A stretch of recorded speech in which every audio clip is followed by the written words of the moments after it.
उसने जैसे ही घूम कर देखा तो सामने गायत्री देवी दिखाई दी।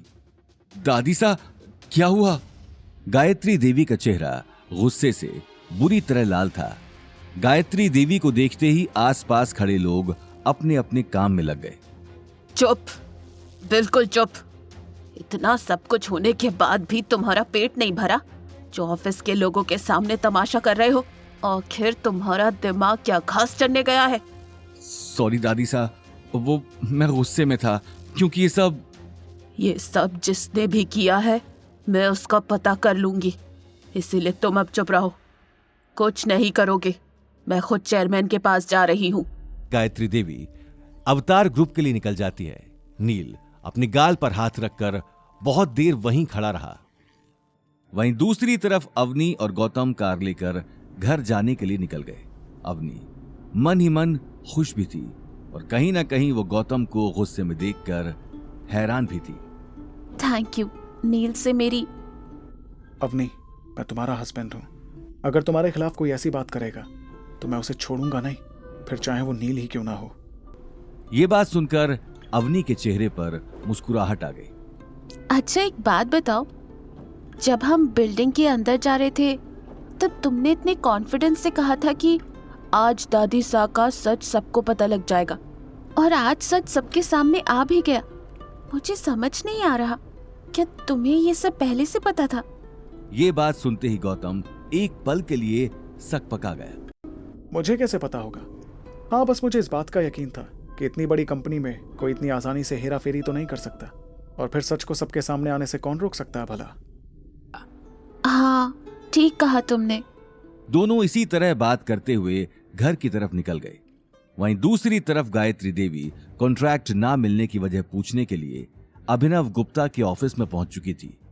गायत्री देवी को सामने देखते ही अभिनव सारी बातें समझ चुका था।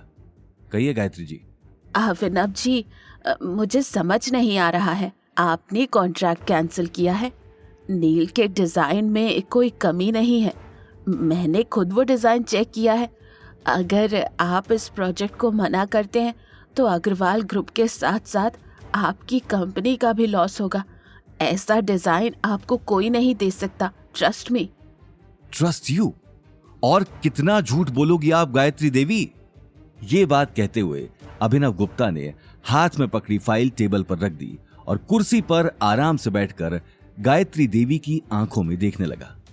आपको शर्म आनी चाहिए, इतना सब कुछ करने के बाद भी मुझे समझाने के लिए आई हैं, और कुछ नहीं तो कम से कम आपको अपनी उम्र का लिहाज तो करना चाहिए।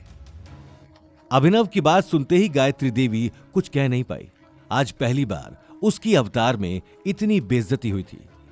अभिनव अगले ही पल कुर्सी से उठकर अपने हाथ में पहनी घड़ी देखने लगा। मैं आपको छोड़ने वाला नहीं, आपको इस गलती की सजा जरूर मिलेगी। अभिनव के मुंह से निकले एक एक शब्द ने गायत्री देवी को अंदर तक झकझोर दिया। वहीं दूसरी तरफ नील केबिन के बाहर खड़ा होकर ये सारी बातें सुन रहा था। इससे पहले कि गायत्री देवी कुछ बोलती, नील बिना परमिशन लिए अंदर आ गया। नील के अचानक अंदर आ जाने से अभिनव का चेहरा गुस्से में लाल हो गया, लेकिन तभी गायत्री देवी ने गहरी सांस लेकर कहा, अभिनव जी, मुझे नहीं पता आपको किसने मेरे खिलाफ ये सारी बातें कही हैं। ट्रस्ट मी, ये डिजाइन नील ने ही बनाया है, इस बात की मैं गारंटी लेती हूँ। गारंटी? वो भी इस रंगीन मिजाज आदमी की? गायत्री देवी, आप मजाक तो नहीं कर रही? प्लीज, मुझे डिजाइन इंडस्ट्री में आपसे ज्यादा टाइम हो गया है, इसीलिए मैं इंसान की काबिलियत को समझती हूँ। आप आज किसी के कहने में आकर मेरी बात का यकीन नहीं कर रहे हैं। आप क्या समझती हैं गायत्री देवी, मैं इस कुर्सी पर बैठकर टाइम पास करने आता हूँ? आई नो कि किसी प्रोडक्ट का डिजाइन तैयार करने में कितनी मेहनत लगती है। डिजाइनर को प्रोसेस फॉलो करना पड़ता है, लेकिन मिस्टर नील ये नहीं कर सकते क्योंकि मैंने इनका पहले का काम भी देखा है। ये बात कहते हुए अभिनव गायत्री देवी की आंखों में आंखें डालकर देखने लगा। अब आप मेरी बात कान खोलकर सुनिए, मुझे जल्द से जल्द उस शख्स का नाम चाहिए जिसने ये डिजाइन बनाया है, वरना इसका अंजाम क्या होगा ये आप अच्छे से जानती हैं।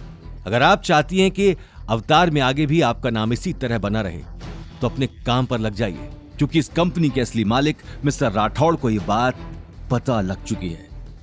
ये बात सुनते ही गायत्री देवी के पैरों तले जमीन खिसक गई। नील भी हैरानी से अभिनव को देख रहा था। आगे की कहानी जानने के लिए देखिए अगला एपिसोड सिर्फ पॉकेट एफएम के यूट्यूब चैनल पर, और रॉयल वारिस के सारे एपिसोड्स को सुनने के लिए डिस्क्रिप्शन में दी लिंक से डाउनलोड करें पॉकेट एफएम ऐप।